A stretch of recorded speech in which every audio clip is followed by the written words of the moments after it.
Good morning dear students, welcome in my YouTube channel English literature Guruji DR Saran. आज हम इस video में verb के बारे में मुख्य जानकारी लेंगे। डियर स्टूडेंट्स, वर्ब अंग्रेजी का बहुत ही महत्वपूर्ण टॉपिक है। वर्ब से रिलेटेड हमारे से कई टॉपिक है जिन्हें हम आसानी से हल कर सकते हैं, जैसे कि एक्टिव पैसिव है, नरेशन है, फ्रेमिंग क्वेश्चंस है, टेंस है। ये कई ऐसे टॉपिक्स है इंग्लिश से ग्रामर से रिलेटेड जो वर्ब से आसानी से सोल्व हो सकते हैं।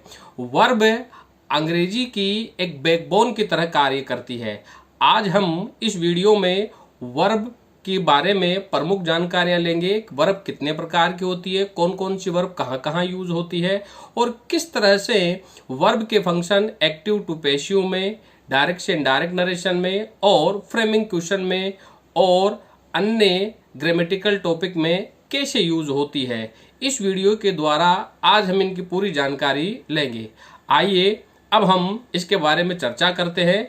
इस वीडियो को आप अंत तक देखें और इसे लाइक और सब्सक्राइब जरूर करें और अंत में बेल आइकन का बटन जरूर दबाएं ताकि हमारा नोटिफिकेशन आपके पास तुरंत पहुंच सके।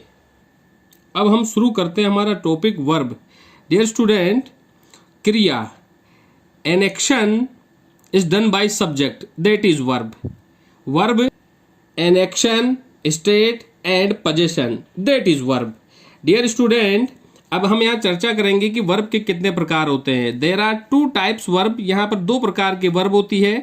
एक होती है फाइनाइट वर्ब, एक होती है non finite verb.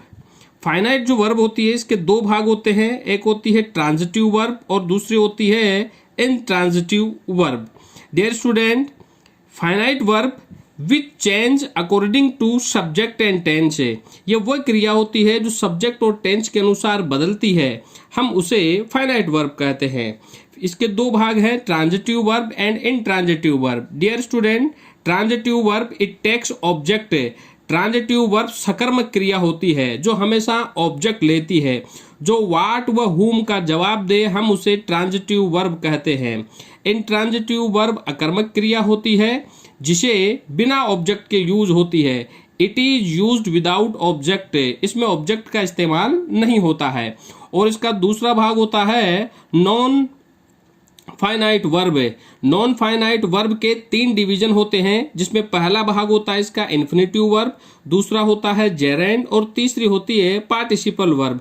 Dear student, infinitive verb जिसे टू के साथ लिखा जाता है और ये हमेशा फर्स्ट फॉर्म में लिखी जाती है।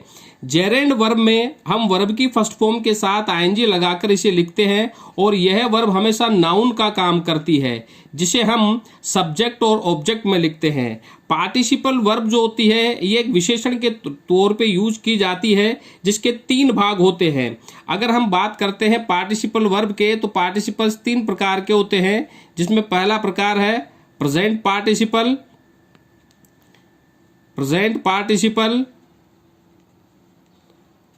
दूसरा प्रकार है इसमें past participle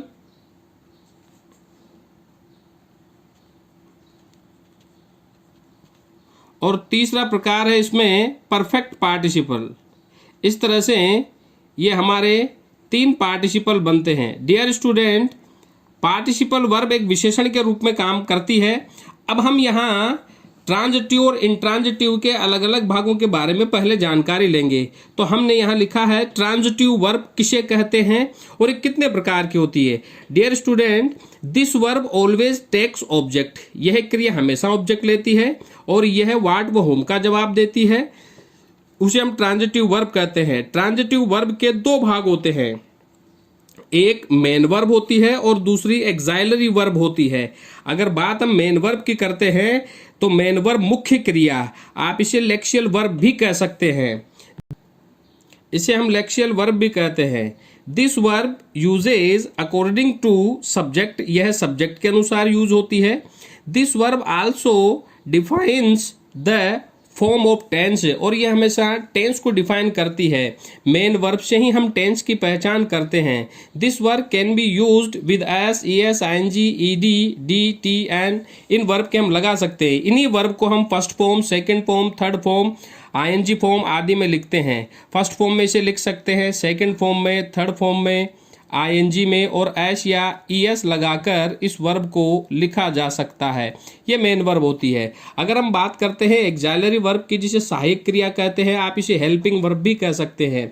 this verb also uses according to subject, ये भी सब्जेक्ट के अनुसार यूज होती है। ये भी हमें टेंस की पहचान कराती है। लेकिन इन वर्ब के साथ कभी भी एस, ईएस, आईएनजी आदि का प्रयोग नहीं किया जाता है। इस तरह से ट्रांजिटिव वर्ब के दो भाग होते हैं, मेन वर्ब और एक्सिलरी वर्ब। अब हम चलते हैं अगले पोर्शन पे कि मेन वर्ब कौन कौन सी होती है और ये कैसे यूज होती है। डियर स्टूडेंट, यहाँ हम मेन वर्ब के टाइप्स के बारे में जानकारी लेंगे। मैंने लिखा है main verb is called principal या लेक्शियल वर्ब भी आप इसे कह सकते हैं।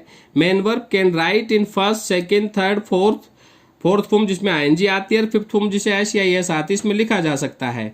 Main verb also qualifies tense, tense के बारे में बताती है, जैसा कि वर्ब की फर्स्ट फॉर्म प्रेजेंट के बारे में, वर्ब की सेकंड फॉर्म पास्ट टेंस के बारे में, वर्ब की थर्ड फॉर्म परफेक्ट, वर्ब के साथ आईएनजी कंटिन्यूअस टेंस में आती है, एस या एस प्रेजेंट टेंस में एक वचन के लिए यूज होती है। डियर स्टूडेंट, अब हम चर्चा करेंगे कि मेन वर्ब के कितने भाग होते हैं, जिसमें हमारा पहला भाग है मेन वर्ब। इसे डायनेमिक वर्ब भी कहते हैं। डायनेमिक वर्ब इसका एक पोर्शन है जिसमें लिखा हमने वह verb which shows physical action, जो क्रिया फिजिकल एक्शन को बताती है, हम उसे डायनेमिक वर्ब कहते हैं, जो मेन वर्ब का ही एक भाग है। जैसे eat, walk, talk, write, run, read, got, ये सारी डायनेमिक वर्ब है। लिखा है this verb is also called progressive, और कॉन्टिन्यूस वर्ब भी इसे कहते हैं, क्योंकि इसमें हम एस, ईएस, आईएनजी, ईडी लगा सकते हैं। दूसरा भाग होता है स्टेटिव वर्ब, इसे स्टेट वर्ब भी कहते हैं। This verb is called state verb भी कहते हैं इसे। यह विदाउट फिजिकल एक्शन के यूज होती है। यह स्टेट, थॉट, पोजीशन को बताती है, जैसे कि लव, हेट, एग्री, डिसएग्री, सीम, नो, वांट, होप, प्रोमिस, ये सारी के सारी स्टेटिव वर्ब है। डियर स्टूडेंट, यहाँ डायनेमिक वर्ब के भी दो भाग होते हैं, एक होती है रेगुलर वर्ब, एक होती है इररेगुलर वर्ब। डायनेमिक वर्ब जो फिजिकल एक्शन को बताती है वो रेगुलर इरेगुलर दोनों में आती है। रेगुलर व इरेगुलर में अंतर ये होता है कि रेगुलर वर्ब में सेकेंड और थर्ड फॉर्म जो होती है उसमें डी या ईडी अंत में लगा रहता है, वो रेगुलर वर्ब होगी जो डायनेमिक वर्ब में आएगी। और इरेगुलर वर्ब में डी या एडी नहीं होता है। इरेगुलर वर्ब जो रहती है, जैसे कि मैंने यहाँ लिखा गो, वेंट, गॉन, जैसे कि write, wrote, return, put, cut, cut, ये सारी की सारी इरेगुलर वर्ब होती है। लेकिन जिसमें डी या एडी आए वो सारी रेगुलर वर्ब्स होती है। डियर स्टूडेंट, यहाँ नोट में हमने लिखा है स्टेटिव वर्ब के साथ आईएनजी नहीं लगाते हैं, यह आईएनजी के रूप में नहीं आती है। तीसरा फॉर्म होती है इसकी मिक्स्ड वर्ब। मिक्स्ड वर्ब जैसे मैंने लिखा है, कुछ क्रियाएं ऐसी होती है जिसे डायनेमिक और स्टेटिव दोनों वर्ब में यूज होती है। ऐसी क्रियाएं जो डायनेमिक व स्टेटिव दोनों में यूज होती है, हम उन्हें मिक्स्ड वर्ब कहते हैं। जैसे कि मैंने एग्जांपल लिखा है यहाँ पे, I am having my breakfast. यहाँ पर ये डायनेमिक वर्ब है, ये एक्शन को बता रहा है। और अगर मैंने लिखा आई हैव अ बुक, यहाँ पर हैव एक स्टेटिव वर्ब है, क्योंकि ये एक पोजीशन को बता रहा है। इस तरह से ये मिक्स्ड वर्ब है। इसका अगला भाग होती है लिंकिंग वर्ब, जिसे हम कोपुलर वर्ब भी कहते हैं। Dear student, the verb use to join an adjective और noun complement to a subject is called a linking verb. Linking verb अपने साथ एक एडजेक्टिव लेती है, जैसे कि मैंने एग्जांपल दिया, ही लुक्स हैप्पी, वह कुछ दिखाई देता है। यहाँ पर लुक्स एक लिंकिंग वर्ब है। क्यों? क्योंकि अगर हम लुक्स को छिपा देते हैं और अगर इसको यो लिखते हैं ही इज हैप्पी, तो हैप्पी यहाँ पर ही की विशेषता बता रहा है, इसीलिए यह एक लिंकिंग वर्ब के तौर पे काम में ली जाती है। तो लुक्स यहाँ पर लिंकिंग वर्ब है। अब मैंने यहाँ लिखा ही लुक्स हिम, यहाँ लुक्स लिंकिंग वर्ब नहीं है, क्योंकि अगर हम लुक्स को छिपा देते हैं और अगर इसको यो लिखते हैं ही इज हिम, तो ही हिम नहीं हो सकता, इसीलिए यह लिंकिंग वर्ब नहीं हो सकती। आई हैव ए बुक, यहाँ पर हैव एक लिंकिंग वर्ब नहीं है, क्योंकि अगर हम हैव को छिपा देते हैं, अगर हम इसको यो लिखते हैं आई एम ए बुक, तो मैं बुक नहीं हो सकता, ये मेरी विशेषता नहीं बता रहा है। लिंकिंग वर्ब वो वर्ब होती है जो अपने साथ में एडजेक्टिव लेती है, हम इसे कोपुलर वर्ब भी कहते हैं। बी की फॉर्म लिंकिंग वर्ब के तौर पे काम आती है। डियर स्टूडेंट, बी की फॉर्म में इज, एम, आर, वाज और वर, अगर इनके बाद में ऑब्जेक्ट को कॉम्प्लीमेंट के रूप में आता है तो यह एक लिंकिंग वर्ब कहलाती है। इस तरह से लिंकिंग वर्ब को आप कॉपुलर वर्ब भी कह सकते हैं। यहाँ देखो नोट में मैंने लिखा है कुछ वर्ब ऐसी होती है जो स्टेटिव और लिंकिंग वर्ब दोनों कहलाती है, जैसे कि द रोज स्मेल्स गुड है। अब यहाँ पर स्मेल्स एक स्टेटिव वर्ब है, क्यों? क्योंकि यह दशा को बता रही है। The rose is good, the rose is good, ऐसे में यह लिंकिंग वर्ब भी है। तो इस तरह से स्मेल जो वर्ब है यह स्टेटिव वर्ब और लिंकिंग वर्ब दोनों का काम कर रही है। यहाँ पर स्मेल रोज की दशा को भी बता रही है, और यहाँ पर अगर हम स्मेल को छिपा देते हैं, द रोज इज गुड लिखते हैं, तो यह एक लिंकिंग वर्ब के तौर पर भी काम करती है। यहाँ पर हमारे मेन वर्ब के पोर्शन खत्म होते हैं। अब डियर स्टूडेंट, इसका दूसरा भाग होता है ट्रांजिटिव वर्ब का, एक्साइलरी वर्ब। अब एक्साइलरी वर्ब के 3 पोर्शन होते हैं। डियर स्टूडेंट, हम इसे हेल्पिंग वर्ब भी कह सकते हैं। पहला पोर्शन है प्राइमरी एक्साइलरी वर्ब, दूसरा है मॉडल एक्साइलरी वर्ब, और तीसरी है मार्जिनल एक्साइलरी वर्ब। डियर स्टूडेंट, अगर हम बात करते हैं प्राइमरी एक्साइलरी वर्ब की, तो प्राइमरी एक्साइलरी वर्ब में बी की फॉर्म है is, am, are, was verb, जो एक हेल्पिंग वर्ब के रूप में भी काम आती है और एक लिंकिंग वर्ब के रूप में भी काम आती है। डू की हेल्पिंग वर्ब है डू, डज और डिड। हैज की हेल्पिंग वर्ब है हैज, हैव और हैड। यह हेल्पिंग वर्ब व मेन वर्ब दोनों तरह से यूज होती है। प्रत्येक हेल्पिंग वर्ब के साथ अपनी मेन वर्ब फिक्स होती है। यहाँ पर इजेमार व वाजवर के साथ अगर हम मेन वर्ब लगाएंगे तो इसके साथ आईएनजी यूज होता है। डू, डज व डिड के साथ अगर हम मेन वर्ब यूज करेंगे तो फर्स्ट फॉर्म आएगी।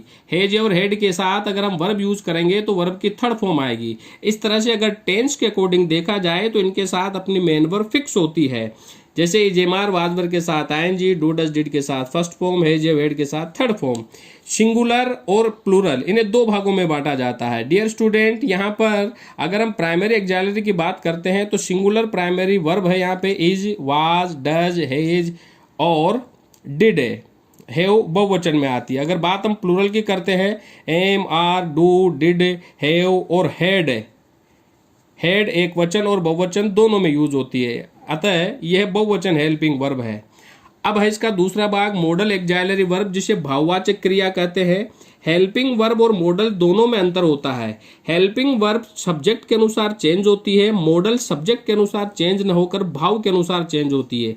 इसीलिए मॉडल एक्साइलरी वर्ब को भाववाचक क्रिया भी कहते हैं। जैसे केन प्रेजेंट है, इसका पास्ट कुड है। मे प्रेजेंट है, पास्ट माइट है। शेल प्रेजेंट है, शुड पास्ट है। विल प्रेजेंट है, वुड पास्ट है। और मस्ट और ऑट टू, ये सारी की सारी मॉडल एक्साइलरीज है। यहाँ लिखा है हमने मॉडल के बाद हमेशा मेन वर्ब की फर्स्ट फॉर्म आती है। डियर स्टूडेंट, हेल्पिंग वर्ब के बाद वर्ब की first form, ING, third form आ सकती है, लेकिन मॉडल कोई सी भी हो, चाहे वो प्रेजेंट में हो चाहे पास्ट में हो, मॉडल के बाद फर्स्ट फॉर्म आती है। नोट, मॉडल का यूज मेन वर्ब के रूप में न होकर हमेशा हेल्पिंग वर्ब के रूप में ही होता है। मॉडल का प्रयोग सब्जेक्ट के अनुसार न होकर भाव के अनुसार किया जाता है। मॉडल के बाद इन्फिनिटिव टू का प्रयोग कभी नहीं होता। हम इजेमार, वाजवर, इन हेल्पिंग वर्ब के साथ में हम टू इन्फिनिटिव लगाकर फर्स्ट फॉर्म लगा सकते हैं, लेकिन मॉडल के बाद टू इन्फिनिटिव कभी भी नहीं आता। इसका तीसरा भाग है मार्जिनल एक्साइलरी। डियर स्टूडेंट, मार्जिनल एक्साइलरी का मतलब होता है संयुक्त क्रिया। इसमें है हमारे पास यूज टू, नीड, डेयर। ये वो क्रियाएं होती है जो मॉडल व मेन वर्ब दोनों का कार्य करती है, यानी कि ये मॉडल के रूप में भी यूज होती है और मेन वर्ब के रूप में भी यूज होती है। इस तरह से एक्साइलरी वर्ब के 3 पोर्शन होते हैं, प्राइमरी एक्साइलरी, मॉडल एक्साइलरी और मार्जिनल एक्साइलरी। डियर स्टूडेंट, जैसा कि आज मैंने आपको वर्ब के अलग अलग पोर्शन के बारे में मैंने समझाया है और बताया है। अब हम अगले वीडियो में इसके प्रयोगों के बारे में और इसकी एक्सरसाइज के बारे में हम बात करेंगे कि इनके प्रयोग और इनकी एक्सरसाइज कैसे की जाती है।